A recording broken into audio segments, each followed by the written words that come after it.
The fourth wave of the Mario Kart Booster Course passes finally come out to both critical and commercial success. Aside from getting 8 terrific new tracks, this wave also introduced a brand new character, Birdo. Which is also the first character to be added since 2018. Gosh, that's depressing. But as for the tracks, oh, this wave sure did deliver. So just like all the other times, I'll be ranking each of the 8 tracks from worst to best. I'll mainly be focusing on each track's layout, what kind of obstacles they contain, and whether or not they have the cool factor. Now then, let out a in celebration and let's get to it.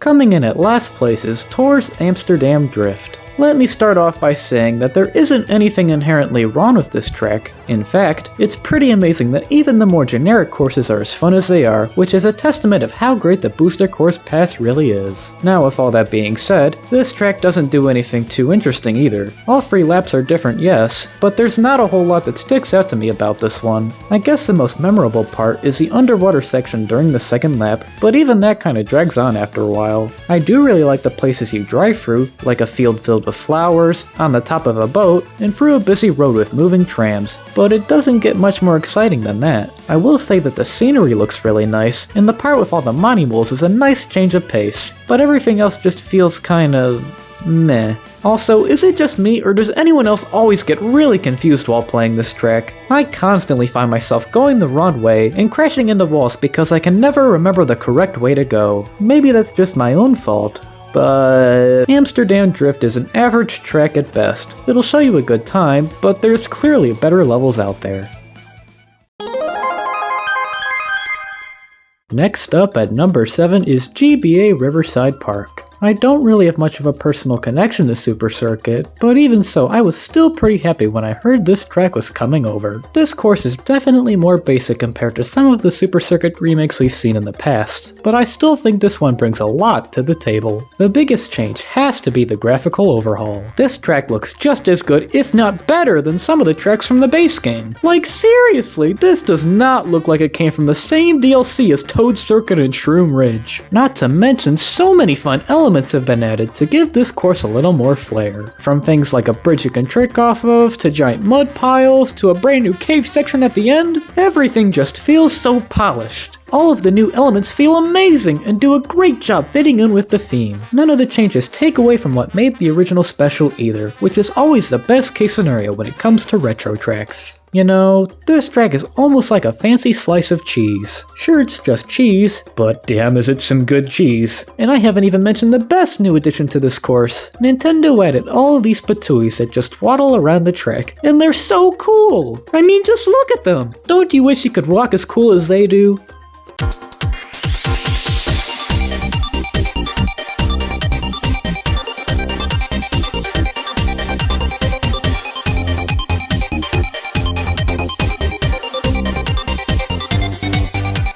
I think I'm the first person in human history to be envious of a plant.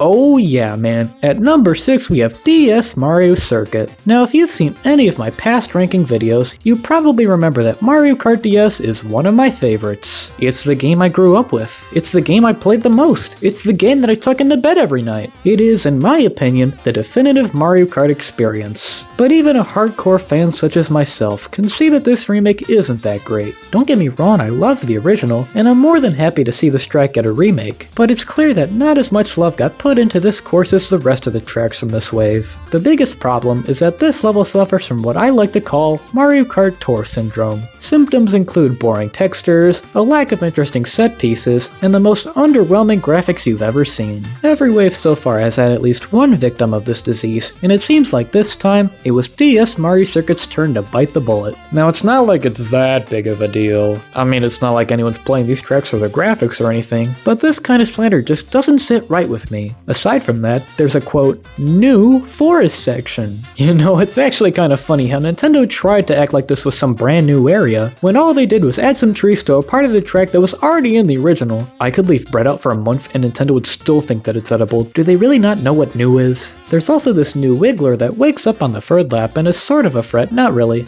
And That's it! Everything else is exactly how it was in the original, and it's kind of a breath of fresh air if I'm being honest. These changes were a bit hard to swallow at first, but hey, it works. This version of the track is fine enough, but if I'm going to play DS Mario Circuit, I think I'll just stick to old reliable. Coming in at number 5 is Tour's Bangkok Rush. This track is pretty awesome, as it's another one that contains 3 separate laps. The first one takes you through a market, and along the streets of Bangkok. There's this really cool part at the beginning, where there's a little bit of water, and you get to trick off the boats floating about. Then on the second lap, you get to drive through a different part of the city, and even fly over the Monument of Democracy. And then the third lap takes you through a parking garage, and then you're bouncing off tents like it's Mushroom George, and then you're driving on the tracks of the BTS SkyTrain. The ending to this track is so amazing because you can either go up or down, and the paths keep splitting up, and it's just so neat. This track is one of the most unique tracks in the entire series, and is definitely one of the better tour ones we've seen come over. There's plenty more to this track than I could possibly describe in this video, so make sure to play this track for yourself in order to experience all that it has in store for you.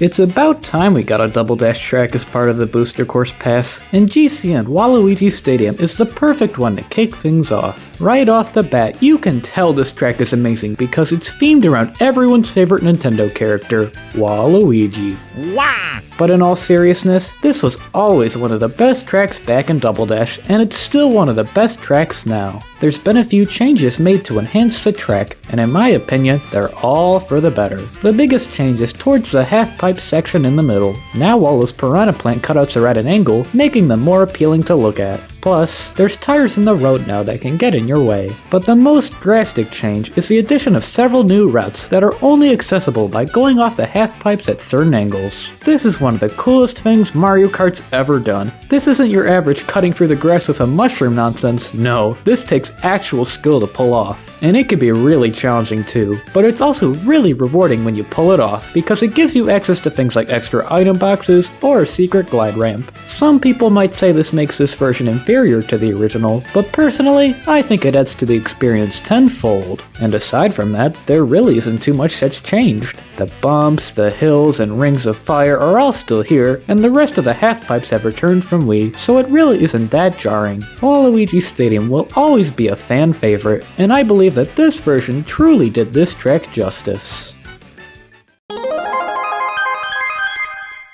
At number 3, we have none other than Tour Singapore Speedway. Man, oh man, is this an inventive track. This is by far one of the nicest looking tour tracks we've gotten yet, which isn't saying much seeing as how most of them look, but still, this course looks incredible. Just like all the other tour tracks, this one features 3 completely separate laps, and boy are they a doozy. The first one brings you on top of the Marina Bay Sands, where you'll drive past Goombas floating on inner tubes. After that is this huge gliding section where you'll fly through rings and soar above a huge soccer arena. Then the second lap will send you through a bright and colorful market, with a big glide through Merlion Park afterwards. And on the third lap, you guessed it, there's yet another gliding section, this time offering a beautiful view of the surrounding city. Then you'll travel back through the market before making your way back to the finish line. And let me tell you, that's not even half of the things you'll experience here. There's so many elements to this track that there's no way I can remember them all because it's just that spectacular. And no, that's not me just being lazy. There's seriously dozens of different things to see and do here, which makes this course an easy pick to be near the top of this list.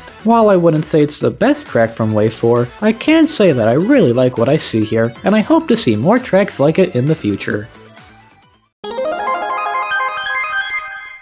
I had a really hard time deciding which track should go in the number 1 spot, and after thinking about it for a long time, I think it's clear that Wii DK Summit isn't it. Now if you know me, you know that Mario Kart Wii is and always will be my favorite Mario Kart game of all time. And I'm honestly really happy this course got chosen to come back, but even so, I still don't think it's the best track from Wave 4. It's not that there's anything wrong here, I just like one of the other levels just a little bit better. But we'll get to that later. For now, woo! DK Summit! This is one of the greatest tracks in Mario Kart Wii, and now it's one of the greatest tracks in Mario Kart 8, and I couldn't be more excited. I mean, there's just so much to love about this remake. You've got the half pipes from Mario Kart Wii, the snowboarding Shy Guys, the moguls, the gap cut. Yes, the gap cut, the glitch that allows you to jump over the gaps is back and easier than ever. Plus, the half pipe controls actually feel good now. I don't know if Nintendo changed them in the update or what, but they certainly feel better than they did back in Wave 3. This is an example of a perfect remake. Everything people loved about the original is back without a single flaw, and I can't think of a single thing I'd want changed. If you've been paying attention, you already know that the brand new track Yoshi's Island is in the #1 spot. Never did I think that we would get a brand new Mario Kart track that's themed around a Super Nintendo game that came out nearly 30 years ago. But boy am I sure glad they did, because this course absolutely blew it out of the water. The first thing I want to point out is all of the characters in the background. I mean, you can see just about everybody. Huffin' Puffins, Pedal Guys, Incoming Chomps, my boy Poochie. The amount of fan service here is incredible. It almost feels out of place compared to all the other tracks because of how detailed it is, and that's something I'll take any day. I also love the places you'll drive through. You'll dodge sidesteppers crawling underwater, drive through a diamond-filled cave, and even fly up in the clouds. And at the end, when you're gliding down, you can hit this winged cloud to reveal a secret shortcut that lets you hop through a goal ring and just... yes! So much yes! There are so many different elements to this track that it's honestly pretty insane. I mean, there are things here, like that aforementioned shortcut, that have never been done in Mario Kart before, and it's so exciting! And you've just gotta love all of the little musical Easter eggs. From the tune that plays on the starting line to the song that appears on the results screen. It's all remixed from the original Yoshi's Island, and it couldn't sound better. Every little detail on this track oozes perfection and brings me so much joy every time I play it. It was a close call, but in the end, I think it's safe to say that Yoshi's Island is easily the best track from Wave 4. Oh my gosh, the coins have little Yoshi faces on them. Take my money, take my money! Well, those were my opinions on this wave of the Booster Course Pass. But what do you think? Do you like the tracks from this wave? Do you like it better than the first 3 waves? Am I asking too many questions? Probably. But anyways, thank you all for watching, and until next time, goodbye.